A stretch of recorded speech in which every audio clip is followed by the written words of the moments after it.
મિત્રો આવતીકાલથી રાજ્યમાંથી વરસાદનું જોર ઘટશે, પણ આગામી 12 કલાક દરમિયાન રાજ્યમાં કડાકા ભડાકા સાથે ધોધમાર વરસાદની મોટી આગાહી કરાઈ છે.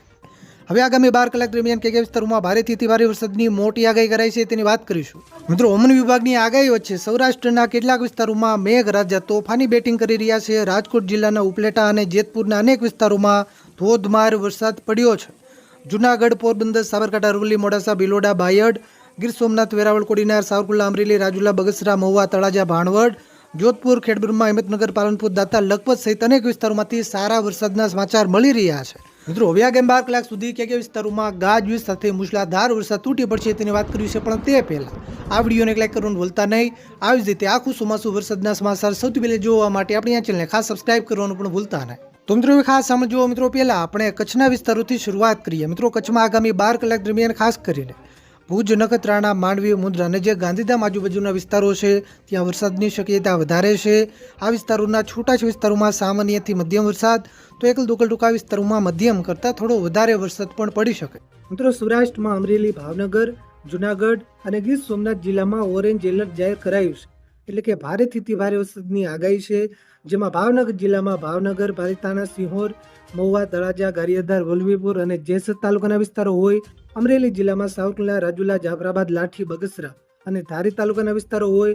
ગીર સોમનાથમાં વેરાવળ, સોમનાથ, ઉના, કોડીનાર, તાલાળા અને સુત્રાપાડાના વિસ્તારો હોય. આ સાથે જૂનાગઢ જિલ્લામાં કેશોદ, માણાવદર, માંગરોળ, વિસાવદર અને વંથલીના વિસ્તારો હોય. આ વિસ્તારોમાં મધ્યમથી ભારે વરસાદ, અમુક વિસ્તારોમાં અતિ ભારે સુધીનો વરસાદ પણ વરસી શકે. દેવભૂમિ દ્વારકા, જામનગર અને પોરબંદર જિલ્લામાં યલો એલર્ટ જાહેર કરાયું છે, એટલે કે દેવભૂમિ દ્વારકામાં જામ ખંભાળિયા, ઓખા, ભાણવડ અને સલાઈના વિસ્તારો હોય. જામનગર જિલ્લામાં ધ્રોલ, જોડિયા, કાલાવડ અને લાલપુરના વિસ્તારો હોય. પોરબંદરમાં રાણાવાવ, કુતિયાણા અને છાયાના વિસ્તારો હોય સહિત પણ કેટલાક વિસ્તારોમાં મધ્યમથી ભારે વરસાદની આગાહી કરાઈ છે. સૌરાષ્ટ્રના જે બાકીના વિસ્તારો છે, બોટાદ અને સુરેન્દ્રનગર જિલ્લામાં પણ મધ્યમથી ભારે વરસાદની આગાહી છે, તો મોરબી જિલ્લામાં હળવા વરસાદની આગાહી કરાઈ છે. મધ્યપૂર્વ ગુજરાતના વિસ્તારોની વાત કરીએ તો મધ્યપૂર્વ ગુજરાતના પણ કેટલાક વિસ્તારોમાં આગામી 2 દિવસ વરસાદની આગાહી છે, જેમાં ખાસ કરીને અમદાવાદ, વડોદરા, આણંદ, નડિયાદ, ગોધરા, દાહોદ, ખેડા, કલોલ, સાણંદ, મહેમદાવાદ, કપડવંજ, હાલોલ, કાલોલ, લુણાવાડા અને બાલાસિનોરના કેટલાક વિસ્તારોમાં વરસાદની સંભાવના વધારે દર્શાવવામાં આવી રહી છે.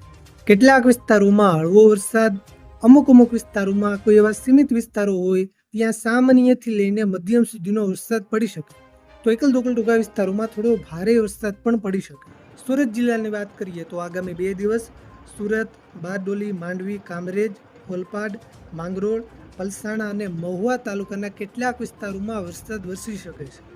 નવસારી જિલ્લામાં ખાસ કરીને બિલીમોરા, ચીખલી, ગણદેવી, જલાલપોર અને ખેર ગામમાં વરસાદની આગાહી છે.